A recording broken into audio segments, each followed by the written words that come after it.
Hello everyone, welcome to my channel. कैसे हैं आप सब? उम्मीद करती हूँ हमेशा की तरह आप सब अच्छे होंगे। तो आज मैं कई सारे यूज़फुल टिप्स लेकर आई हूँ। सारे ही टिप्स बहुत ही हेल्पफुल है, तो प्लीज़ वीडियो को पूरा देखिएगा। अच्छी लगे तो लाइक एंड शेयर कर दीजिएगा। चैनल पर पहली बार आए हैं तो सब्सक्राइब करके बेल आइकन जरूर प्रेस कर दीजिएगा। आज का पहला टिप्स है कि जब हम ट्रैवल करते हैं, कहीं बाहर जाते हैं, तो चाहते हैं कम से कम जगह में बहुत सारी सामान ले जाएँ, और ख़ासकर जो ज़रूरत की चीज़ें हैं उसे तो ले जाना मजबूरी है। तो हम किस तरह से उसको ले जाए जिससे कि रास्ते में भी ज़रूरत पड़े तो आसानी से मिल जाए और गुम भी ना हो सामान, और कम से कम जगह में आ जाए। तो उसके लिए आप क्या करें, जैसे मोबाइल का चार्जर हो गया, या फिर आपकी घड़ी है उसको भी चार्ज करना होता है तो वो ले लीजिए, या फिर यूट्यूबर है तो माइक है, कैमरा है, तो ये सब ले जाना ही पड़ता है। तो आप उसे इस तरह से पहले लपेट के रख लीजिए। अगर हम इस तरह से एक साथ रखते हैं ना, ऐसे ही छोड़ देते हैं, तो फिर ये एक दूसरे में उलझ जाती है और जिस वजह से चार्जर टूट भी जाती है, ख़राब भी हो जाती है। और कई बार हम कोई चीज़ निकाल रहे हैं तो ऐसे ही अगर हमने बैग में कहीं रख दिया है तो वो गिर भी जाती है दूसरे सामान के साथ। तो इस तरह से पहले आप उसको लपेट लीजिए और फिर सब में इलास्टिक वाली रबर लगा दीजिए, जिससे कि ये फैलेगी नहीं तो कम से कम जगह में आ भी जाएगी। तो साड़ी में इस तरह से रबर लगा दीजिए। तो मैं साड़ी में रबर लगा दी हूँ, और अब ले लूँगी चश्मे का बॉक्स, जो कि हम सभी के घर में होती ही है। तो कई बार होता है कि ज़्यादा हो जाते हैं डब्बे, हम इधर उधर फेंक देते हैं या फिर ऐसे ही पड़ा रहता है, तो उसको आप यूज़ कर सकते हैं। जैसे ट्रैवल कर रहे हैं तो इसमें जितने भी मोबाइल का चार्जर है उसको आप रख सकते हैं। तो जो उसका पिन है यानी कि कॉर्ड है वो तो नहीं आएगी, अगर बड़ा डब्बा है तो उसमें आ जाएगी, पर ये छोटी वाली है तो उसमें नहीं आ सकती है। तो जितने भी लीड है बस वही रखी हूँ, और इस तरह से ये बिखरेगी भी नहीं, और जब भी आपको ज़रूरत पड़े आसानी से मिल भी जाएगी। तो बहुत ही बढ़िया ये आइडिया है, उम्मीद करती हूँ आपको पसंद आई होगी। अगला टिप्स है साड़ी को लेकर। साड़ी, ब्लाउज, पेटीकोट अलग अलग रखते हैं तो काफ़ी मुश्किल होती है। जब हमें ज़रूरत पड़ती है कहीं पार्टी में, शादी में जाना है, तो उस वक्त ब्लाउज ढूंढते हैं और पेटीकोट ढूंढते हैं, परेशान हो जाते हैं। साथ साथ जगह भी नहीं होती है कबर्ड में, तो हम कहाँ कपड़े को हैंग करें। तो सोचते हैं कि कम से कम जगह में ढेर सारे कपड़े आ जाए, तो उसके लिए फ़ोल्ड अच्छे से करना कपड़ों को बहुत ज़्यादा ज़रूरी होती है। तो आज मैं जो तरीका बता रही हूँ साड़ी को फ़ोल्ड करने का, उसके दो फ़ायदे हैं। एक तो आपकी ब्लाउज और साड़ी एक साथ रहेगी, तो जब भी आपको पहनना हो आपको तुरंत कपड़े मिल जाएंगे, ढूंढना नहीं पड़ेगा। दूसरा, इसकी फोल्डिंग इतनी अच्छी होती है कि कपड़े भी चुराएंगे नहीं, यानी कि जो प्रेस ख़राब हो जाती है वो नहीं होगी, एक जगह कपड़े ढेर सारे आ भी जाएंगे। तो उसके लिए सबसे पहले तो साड़ी को आप अच्छे से फोल्ड कर लीजिए, फोल्ड करके और इस तरह से फैला दीजिए। फिर आपको ब्लाउज नीचे लगा के और फिर ऊपर से 2 हुक लगा देना है। तो साड़ी के सेंटर में ही आप रखिएगा ब्लाउज़ को। इस बात का ध्यान रखिएगा कि साड़ी के एकदम सेंटर में ब्लाउज़ को लगाना है, और जो एक्स्ट्रा ब्लाउज़ के जो बाजू होते हैं, जो एक्स्ट्रा ब्लाउज़ होती है, उसको आप अंदर की तरफ फोल्ड कर दीजिए। और फिर साड़ी को इस तरह से पहले एक बार फोल्ड कीजिए, उसके बाद फिर दोबारा से आपको इसको फोल्ड करना है।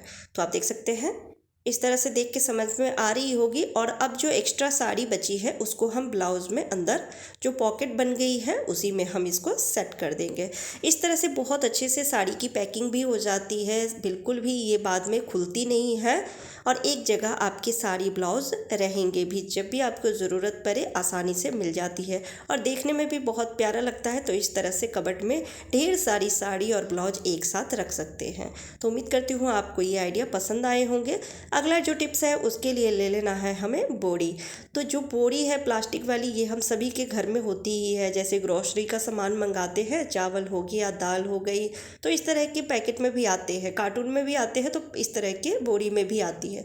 तो इसको गलती से भी मत फेंकिएगा, ये बहुत ही काम के होते हैं। तो इसको हमें कट कर लेना है, तो ज़्यादा नहीं, बस देख लीजिए कि कितना मैं कट कर रही हूँ। इसका हमें ग्लव्स बनाना है, जैसे ग्लव्स होते हैं ना, हैंड ग्लव्स, तो उसी तरह का हमें बनाना है। तो इतना मैं कट कर ली हूँ, और बाकी के जो बचे हैं उसको मैं रख दूँगी, ये बाद में काम में आ जाएगा। अब इसकी हमें सिलाई करनी है, तो एक तरफ खुला रखेंगे और बाकी दोनों तरफ सिलाई कर देती हूँ। और एक तरफ से तो ये ज्वाइंट पहले से ही है, तो अगर आपके पास सिलाई मशीन है तो सिलाई मशीन से सिलाई लगा दीजिए, अगर नहीं है तो हाथ से भी फटाफट सिल लेते हैं।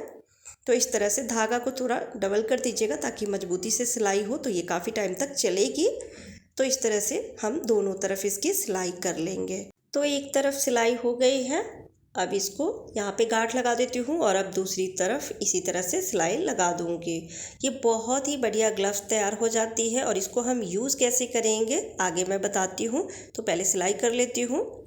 तो इधर भी सिलाई लगा दी हूँ, देख सकते हैं ये तैयार हो गई है बन के। तो अब एक तरफ मैं खुला रखी हूँ और चलिए अब बताती हूँ कि इसको हम कैसे यूज़ करेंगे। तो वॉश बेसिन या बाथरूम हो गया या टॉयलेट हो गई, हम लेडीज़ को क्लीन करना ही पड़ता है डेली, पर क्लीन करते समय बिल्कुल भी अच्छा नहीं लगता है। वॉश बेसिन है तो उसमें सभी हाथ धोते हैं, खाना खाने के बाद कुल्ला करते हैं, ब्रश करते हैं, अच्छा नहीं लगता है उसको हाथ से साफ़ करते रहना। तो ग्लव्स अगर नहीं होती है तो उस वक्त बहुत ज़्यादा दिक्कत होती है। तो आप इस तरह की बोरी का यूज़ कर सकते हैं। आप कटिंग करके सिलाई कर लीजिए और इसके दो फ़ायदे हैं। एक तो ग्लव्स बन गया तो आपके पैसे की भी बचत हो गई, साथ साथ ये इतना रफ़ होता है कि आपको स्क्रबर की ज़रूरत भी नहीं पड़ती है। थोड़ा सा आप जैसे साबुन हो गया या हैंड वॉश हो गई, कुछ भी थोड़ा सा डाल के और इसी से आप रगड़ दीजिए, ये बहुत अच्छे से क्लीन हो जाती है, एकदम चमक जाती है। फिर इसको धो के कहीं पर भी रख दीजिए, अगले दिन फिर यूज़ कर सकते हैं। इसी तरह से आप टॉयलेट भी यूज़ कर सकते हैं, टॉयलेट भी धो सकते हैं। साथ साथ जो बाथरूम की टाइल्स होती है उसकी भी वक्त वक्त पे हमें क्लीनिंग करनी होती है, नहीं तो इसकी जो शाइन है, जो चमक है वो चली जाती है। ये भी गंदा होते रहता है, पानी की जो छींटे हैं वो पड़ते हैं तो इस वजह से इस पे निशान पड़ते हैं। तो उसको भी क्लीन करना बहुत अच्छा रहता है। एक हाथ आप लगाओ और देखेंगे कि एक बार में ही कितनी दूर में क्लीनिंग हो जाती है। तो थोड़ा सा हाथ में आप साबुन लगा लीजिए और इस तरह से आप क्लीनिंग कर सकते हैं। ग्लव्स भी बन गया ये और साथ साथ स्क्रबर भी, आपको स्क्रबर भी अलग से रखने की या यूज़ करने की ज़रूरत नहीं पड़ेगी। बहुत ही बढ़िया ये ट्रिक है। आप इस ट्रिक से बाथरूम को, टॉयलेट को और वॉश बेसिन को क्लीन कर सकते हैं। तो कैसा लगा आपको ये आइडिया कमेंट करके ज़रूर बताइएगा। अच्छी लगी हो तो फैमिली फ्रेंड के साथ शेयर ज़रूर कीजिएगा। तो मैं इसको धो ली हूँ और दिखाती हूँ आपको कि ये कितने अच्छे से साफ़ हो गई है। तो इसी तरह से मैं सारे बाथरूम को क्लीन कर लूँगी। अगला टिप्स है, उसके लिए ले लेना है हमें बॉटल। तो आप कोई भी बॉटल ले सकते हैं, कोल्ड ड्रिंक का हो, पानी का हो या फिर किसी भी जूस का हो। तो ये बड़ी वाली बॉटल है, आप छोटी या बड़ी कोई भी बॉटल ले सकते हैं। तो उसको लेके पहले आप धो लीजिए, धो के अच्छे से धूप में रख दीजिए सूखने के लिए। आजकल तो धूप बहुत तेज़ होती है तो बहुत जल्दी सूख जाएगी। और उसके बाद चाकू से हमें इसमें एक छोटा सा कट लगाना है। तो आप चाहें तो एक छोटी सी बस लाइन जैसे हम ड्रॉ करते हैं ना, वैसे आप कट लगा सकते हैं या फिर थोड़ा सा बड़ा कट लगाइए। तो मैं थोड़ा बड़ा ही कट लगाई हूँ, आगे बताती हूँ कि क्यों मैंने इतना बड़ा कट लगाया है। तो चाकू को गर्म करेंगे तो आसानी से ये कट हो जाएगी। और अब इस तरह से आप बॉटल बना के आप दे सकते हैं बच्चों को।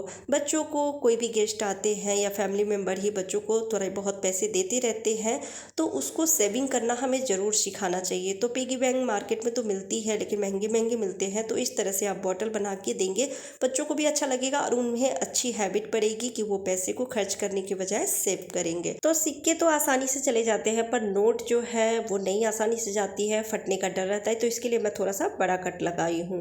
तो इस तरह से आप पैसे को सेव कर सकते हैं। तो उम्मीद करती हूँ आज के सारे टिप्स आपको पसंद आए होंगे। पसंद आती है तो प्लीज़ वीडियो को लाइक एंड शेयर कर दीजिएगा। चैनल पर पहली बार आए हैं तो सब्सक्राइब ज़रूर कर लीजिएगा। Bye bye, take care.